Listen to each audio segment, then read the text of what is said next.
The room changes the moment Andrew Tate sits down. There's no warm-up, no patience for small talk, no interest in playing the influencer boxing script. This is Misfits Mania, the fight before Christmas, and Tate makes one thing clear from the first sentence. He's done talking. He's ready to fight. The tension doesn't come from hype alone, but from something sharper: disrespect. Chase DeMoor, the man standing across from him, didn't just run his mouth online. He crossed a line that Tate believes most people no longer understand exists. In an era where Twitter beefs drag on forever and insults are thrown without consequence, Tate frames this matchup as something different: a hard stop, a real-world deadline, a date and a time where talking ends. This isn't just about a heavyweight title or even about winning a match inside the ring. It's about what happens when internet culture collides with someone who sees fighting as the last place where reality still matters. Why would disrespect make a fight easier instead of harder? What happens when someone who treats boxing like content meets someone who treats it like truth? And why does it feel like this bout is less about Chase DeMoor and more about Andrew Tate proving something to himself, to his critics, and to an audience watching from the United States and Europe? As the interview unfolds, one thing becomes impossible to ignore. This isn't a promotional conversation. It's a pressure test, and everything that follows points toward the same inevitable moment when words no longer matter. The switch flips the moment Andrew Tate talks about disrespect, and it's clear this isn't manufactured outrage for cameras. He doesn't frame Chase DeMoor as a rival who outplayed him in promotion, but as someone who fundamentally misunderstands consequences. Tate questions the logic directly, asking why anyone would believe their life improves by disrespecting the very person they're about to fight. And more importantly, why provoking someone with real experience would ever make the fight easier. In his view, it does the exact opposite. The disrespect didn't just stay online, it spilled into his coach, his camp, and the entire preparation process, crossing a line that Tate believes separates a contender from what he calls a champion's mindset. He stresses that he's the one giving Chase a massive opportunity by stepping back into the spotlight, returning to the sport, and putting everything on the line. And instead of responding with respect, Chase treated it like a game. That immaturity, Tate argues, is something that gets punished in real fighting, not rewarded. What irritates him most is the idea that boxing can be approached casually, as if it's just another form of content, when in his world, it demands discipline, humility, and seriousness. This is where Tate's tone hardens, because for him, this matchup stopped being about belts or rankings the moment disrespect entered the picture. It became personal, not out of hatred, but out of principle. And as he makes clear, when principle is involved, there's only one way to resolve it: by letting reality settle the argument at a specific place, on a specific night, where no amount of talking can save you once the bell rings. When Andrew Tate pulls back from the personal tension with Chase DeMoor, he widens the lens to something bigger, something he believes defines the entire era. The world, as he puts it, has changed. Everyone is constantly talking, posting, arguing, and performing for an audience that never forgets and never moves on. In this environment, conflict doesn't resolve itself. It stretches on endlessly, fueled by algorithms and attention. Tate contrasts that with the one thing fighting still guarantees: an ending. In boxing, kickboxing, and all combat sports, there is always a fixed moment where everything stops being theoretical. There is a date, a time, and a ring. And once that moment arrives, excuses, narratives, and online personas lose their power. This, in his view, is why influencer boxing exists at all. It's not about social media fame pretending to be sport. It's about forcing endless online noise into a real-world conclusion.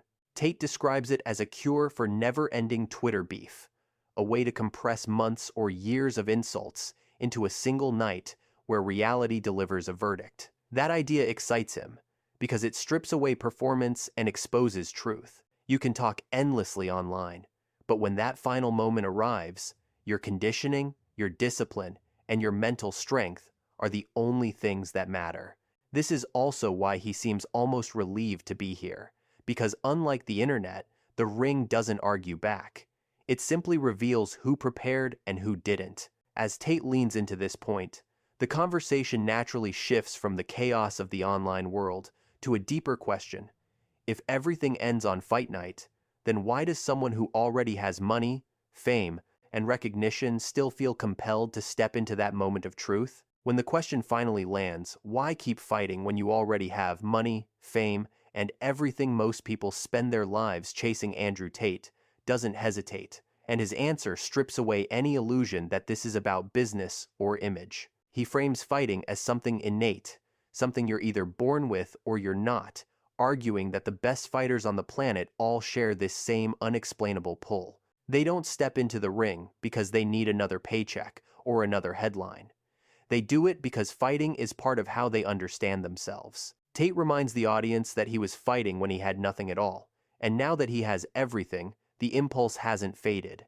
If anything, it has become clearer. He wakes up wanting to fight, and no amount of comfort has been able to turn that instinct off. This is where the conversation shifts from spectacle to discipline, from hype to routine. Tate explains that the fire never really left, even during retirement, even while dealing with personal problems and setbacks. He thought about fighting every single day, trained almost full-time regardless, never allowed himself to fall out of shape, never let his body or mind drift too far from competition. He presents himself as a pinnacle of health and fitness, someone who stayed ready long before an opportunity ever appeared. That's why, when this fight came along, it didn't feel like a comeback. It felt like permission to finally show what had been quietly maintained all along. Training, in his view, isn't something glamorous or enjoyable, and he makes that clear with one of his bluntest lines. If you don't hate training, you're not training. If you enjoy every minute in the gym, he argues, you're exercising, not preparing to fight. Real improvement only comes through discomfort, through suffering, through sessions that leave you exhausted and frustrated. This suffering isn't incidental. It's the price of competence. Tate expands this idea to combat sports as a whole, describing them as not only the hardest sports physically, but mentally as well. Completing a full fight camp without injury already demands discipline most people never experience, and stepping into the ring adds another layer of pressure that few sports can replicate. He describes fighting as the most honest form of competition, the closest thing society allows to controlled violence, which is why celebrities from every other sport are drawn to boxing events.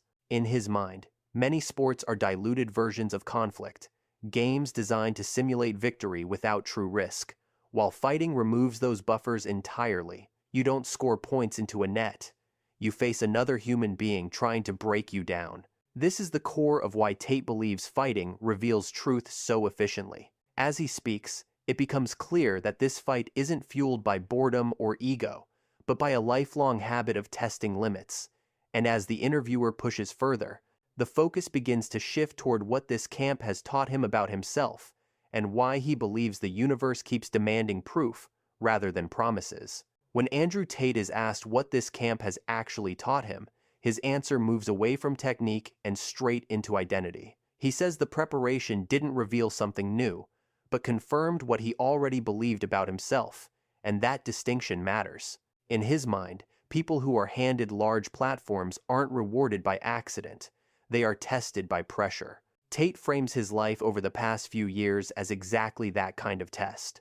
One imposed by God, the universe, or karma, depending on what name you choose. He argues that no one can walk through life claiming strength, discipline, and fearlessness without eventually being challenged on those claims. If you're a fraud, he says, reality will expose you sooner or later. This is where his tone becomes calm but unyielding. He suggests that everything he went through before this fight, including being thrown in jail, wasn't random chaos, but part of a process designed to strip away excuses and force him to prove whether he truly was the man he said he was. From that perspective, stepping back into the ring doesn't feel like added pressure at all. Compared to what he's already faced, this fight feels manageable, almost routine. Tate insists that fear isn't a factor, because fear, to him, was dealt with long before fight night was ever scheduled. He describes himself as someone who has never lived like a coward, and that certainty shapes how he approaches the matchup. He isn't entering the ring hoping to survive or steal a moment. He's entering with the expectation that his preparation will be enough, and that performing under pressure is simply part of who he is. As the discussion shifts back to Chase DeMoor, Tate acknowledges the obvious advantages Chase brings: size, youth, explosiveness, but immediately reframes the conversation. Those traits only matter, he argues, if the skill gap isn't too wide. Boxing, in his view, is not a contest of who looks more intimidating, but of who understands timing, distance, and damage. Tate states clearly that Chase must rely on physical advantages to compensate for a lack of experience, and that compensation comes at a cost. A fighter who hasn't been tested mentally, who hasn't been hit properly, often underestimates what real pressure feels like. This is where Tate introduces one of the most important ideas of the interview. A punch isn't a punch. Not all shots carry the same meaning, and not all contact teaches the same lesson. Being hit by someone inexperienced does not prepare you for being hit by someone who knows exactly where and when to land. Tate predicts that Chase believes he understands boxing because he's taken punches before, but belief and reality are not the same thing. When someone finally lands clean, with intent and precision, it can change everything in an instant. That moment, Tate suggests, is where confidence either hardens into resilience or collapses completely. As he speaks, the framing becomes clear. This isn't about beating another man for a belt, but about proving mental fortitude under real pressure. And Tate ends this segment by hinting that once that first truly meaningful shot lands, the fight may enter a universe Chase has never experienced before. As the conversation moves toward fight night, Andrew Tate strips the matchup down to its simplest and most unforgiving reality. Boxing is about hitting people who are hard to hit. Size, youth, and explosiveness only matter, he argues, when the opponent stands still and allows themselves to be touched. Tate dismisses the idea that raw physicality alone wins fights, pointing out that almost anyone can look dangerous if the other person doesn't move. The real test begins when timing, distance, and precision enter the equation, and this is where he believes Chase DeMoor is about to encounter something unfamiliar. Tate emphasizes that Chase has fought opponents who didn't make him miss, fighters who absorbed shots without forcing him to think. That experience, in Tate's view, creates a false sense of confidence. You believe you understand boxing because you've been hit before, but who hit you matters just as much as how hard. This is why Tate returns again to the idea that a punch isn't a punch. Not all contact carries the same psychological weight. When a clean shot lands from someone who understands damage, positioning, and pressure, it doesn't just hurt the body.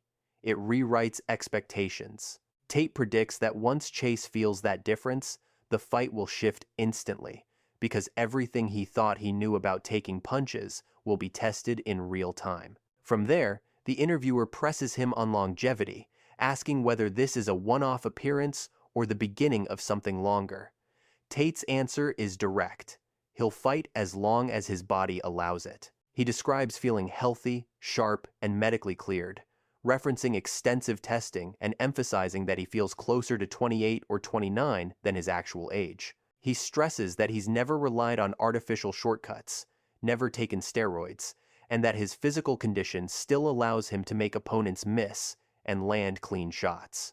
In his mind, there's no bigger waste than reaching later years knowing you didn't use your strength while you had it. That philosophy extends beyond Chase DeMoor, because Tate makes it clear he isn't just back to fight one man. He frames himself as the draw, the person everyone wants to face, stating plainly that there's no one on the planet who would say no to fighting him. Names like Paul and KSI naturally surface, reminders of the influencer boxing ecosystem, where attention and money follow conflict. Tate even acknowledges past moments, like being present in 2022, when tensions with Paul were already brewing, reinforcing the idea that these matchups don't happen in isolation. Yet, despite all the noise, he insists that choosing Chase wasn't about chasing easy wins or favorable optics. He deliberately picked someone bigger, younger, and stronger, because this fight, to him, is a genuine test rather than a performance. That's also why the disrespect bothered him so deeply. When Chase talked about knocking him out, Tate says it crossed from promotion into something personal, not because of ego, but because it challenged the seriousness of what he's risking. He compares Chase to a punching bag, just an object used to complete a task. But the moment that bag starts talking, it changes the tone. As the segment closes, Tate offers his clearest prediction yet. He doesn't believe Chase will be able to hit him cleanly. Boxing, he reminds viewers, isn't about absorbing damage, it's about avoiding it. And when December 20 arrives at Misfits Mania, all theories, all online confidence, and all speculation will collapse into one undeniable outcome: the moment when movement, skill, and preparation decide who was truly ready. By the time the interview comes to an end, it's clear this conversation was never really about trash talk, titles, or influencer drama. Andrew Tate doesn't sell the fight by promising chaos. He sells it by promising an ending. In a world where arguments spiral endlessly online and disrespect is thrown without consequence, this matchup offers something rare: a fixed moment where everything is settled. December 20, Misfits Mania, the fight before Christmas. One night, one ring, and no room left for excuses. Throughout the interview, Tate returns to the same core ideas: respect versus immaturity, discipline versus performance, reality versus internet noise. He frames the bout with Chase DeMoor not as a personal feud, but as a test of seriousness, a collision between someone who treats boxing like content and someone who treats it like truth. Whether you agree with him or not, that framing is impossible to ignore, and it explains why so many people, from the United States to Europe, are watching closely. This isn't just about who wins a belt.